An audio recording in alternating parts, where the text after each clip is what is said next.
project and doing a law degree at the same time.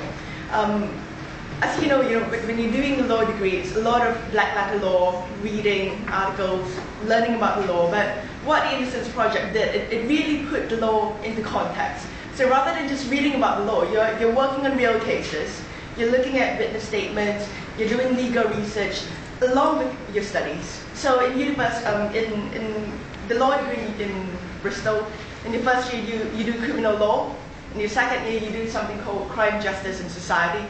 And what is Innocence project does, I mean, it really enhances your understanding of these units as well. So a lot of the students on the Innocence projects, they do get first in criminal law, in CJS. If they don't, they get sacked. Just very enriching because you are doing law degree, but at the same time, you're going to crime scene. So I mean, next week, some students, they're going to the Rapids part in Cardiff to do some crime scene investigations, knocking on doors, talking to witnesses, talking to the family of the person who has been accused. And they'll be doing prison visits as well, and that's what we do all the time. Talking to forensic scientists, learning about different aspects of evidence. And this just really enhances your understanding of the law and how it works. And we always say that the best way to learn about things is by learning from your mistakes. And in a way, that's what the Innocence Project is, because you're learning from the mistakes of the criminal justice system, when the criminal justice system gets it wrong. And when you read books, you learn about how it works. This is how the law should work, this is how it's implemented. But it's only in working on cases like that, people who are claiming to be innocent, they have been convicted, they have lost in their appeal, they've got their application to the Criminal Cases Review Commission rejected, and the Criminal Cases Review Commission is the body that actually reviews alleged miscarriages of justice in this country and refers cases that they think has a real possibility of being quashed back to the Court of Appeal. So these are people who have exhausted the entire criminal justice process, and we are pretty much the last resort for them. And what we do in terms of the Innocence Project, I mean, right now we've got about 20 students, 10 students who are actively working on cases. We are working on 8 cases at the moment. Most of the cases that we are working on are murder cases of people who are serving life sentence in prisons. 3 of the cases that we're working on have been in prison for, I think, almost 30 years. And one of the reasons that they're in prison for so long is because they are maintaining their innocence. I mean, I think the system in Singapore is that if you get life, it's life. But in this country, we've got a parole system, tariff system. So if you're given a life sentence, you will have a tariff date, and the tariff is the minimum sentence that you have to serve before you're eligible for parole and release. But a lot of the cases that we get, because they are maintaining their innocence, they refuse to admit guilt, they refuse to take on what they call offending behavior courses, they will never be released. So a lot of cases that we're working on, they have served sentences way past their tariff. One of the cases that we're working on right now, he's been in prison for 17 years. He was convicted of the murder of his partner, which is also the murder of his 2 children. He has served 3 years past tariff, and he's basically saying, I don't want to get released. I don't want to come out of prison with my daughters thinking that I killed their mom. So these are the kind of the nature of the cases that we deal with. And I mean, it is a tedious process. I mean, our students, they work about 6 to 10 hours a week on cases. I mean, they love it. Sometimes you've got to kind of get them out of the office because they just wouldn't stop working on it. And they work on it in their own time as well. And it is very addictive. I mean, once you get into it, the whole process of trying to, it's like puzzle solving exercise. When somebody's maintaining innocence, to try to actually get behind a claim of innocence, to look at the evidence, what led to conviction, is it reliable, is it unreliable, doing all this investigative work. It's like CSI. I mean, in fact, you're going to have a conference this Friday, and one of the sessions in the conference is called CSI Innocence Project, because that's really pretty much what it is. To try to go, look at the crime again, reconstruct the crime, go to the crime scene, to find out, if this person's saying that he's innocent, is that claim valid? Does the evidence stack up? I'm aware that in part what people are interested in is how that might relate to a career in law after your degree. Well, clearly Gabby's got a career in the university, but this year she's also going to train to be a solicitor or a barrister. I wanted to train to be a barrister. she wants to be a solicitor because she wants to do the actual casework, but I think that she'd be good at representing the cases in court, and then we can actually employ her as an in-house lawyer for Innocence Network UK. But the reason why they do that is they want to get the pick of our graduates. The ones who've been through the Innocence Project is what they want to get their hands on. And every single person that's ever worked with us with the Innocence Project in Bristol, and it's also the case in the universities too, they're being snapped up because of the ethic that people have shown during law school, that they're just not just doing their degree, they're doing something extracurricular, they're doing something pro bono, they're doing something extra beyond what they needed to do.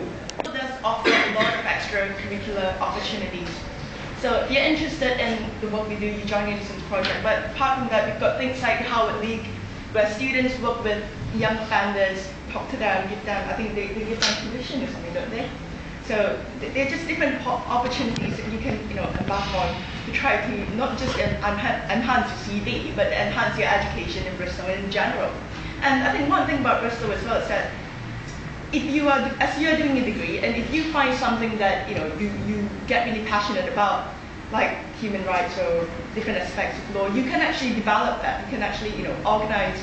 You can actually, organize a group together, come together, basically develop your passion. So I think last year, one of the students, she was really into human rights, and she helped set up something called Human Rights Implementation Center. So Gabby and I have just written this article, and it's not come out yet. It's coming out later in the year. Can I turn that computer screen off? What we're showing is that the criminal justice system sometimes takes 100 years to catch up with the flaws of criminal evidence. So for 100 years we used to believe in fingerprint evidence. Fingerprint evidence has been totally discredited now, both in the United States and the United Kingdom. But still, DNA evidence is seen as the gold standard in criminal evidence. If we've got your DNA, it's likely that you committed a crime and the claim of innocence is false. So we've done this piece of research because what we do is we listen to the claims of innocence, and that informs our research agenda. So we want to do research to see if the claim of innocence can be valid.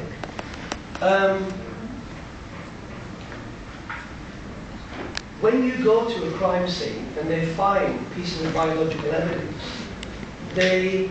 you don't ever find a full DNA profile. You find very degraded DNA, you find pieces of DNA, you find mixtures of DNA. Sometimes more than one person committed a crime, and you have the DNA of two people at the crime scene. That's never really said in court. But Gabby and I were writing this article about what's wrong with partial DNA. What's wrong with what can be wrong with mixed DNA? Why do we need to be cautious in using DNA in criminal trials? And what I want you to go away with is this learning outcome about how mixed DNA can be problematic. Your name can actually be likened with your DNA profile. And Gabby's name is Gabby Han Tan. And my name is Michael Joseph Naughton.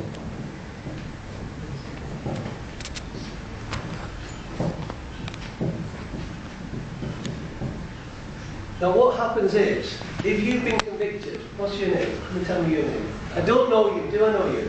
No. I'm not Darren Brown. I'm not a magician. This is a true experiment. Come and write your name on the board. Let's hope it shows the right one. Just write your name in the name.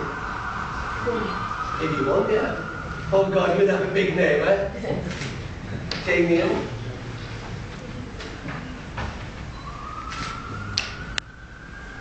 Has actually been charged. Charged with a criminal offence in this country, or suspected of committing a criminal offence in this country. He will be loaded onto our DNA database.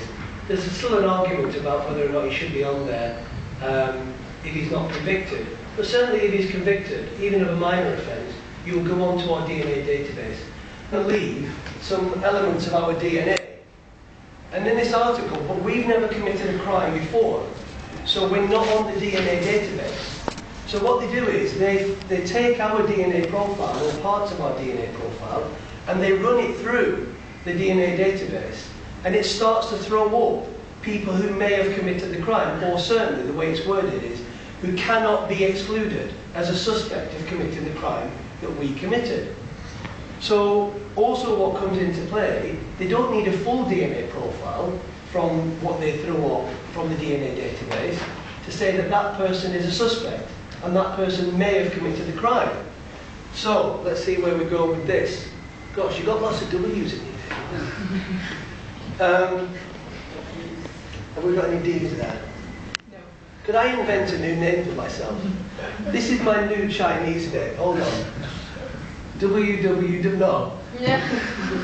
But normally what you find is, from the letters of these two, what we were able to show is that Tony Blair could not be excluded as a suspect, Mother Teresa couldn't be excluded as a suspect, Stalin couldn't be excluded as a suspect, Cain and Abel cannot be excluded as suspects. So any names you can make from the two offenders, they can be thrown out of the DNA database, either completely or partially. And people can then be caught up as kind of in criminal investigations. Now, if you've committed a similar type of crime before, that becomes another reason to single you out. And then when we start to investigate, we ask questions like, did you have an alibi for the time of the crime? Most people don't have alibis. And sometimes if you do have an alibi, your alibi is your friend or your family or your mother or your brother, because that's who we hang out with. And any questions that you've got, go ahead.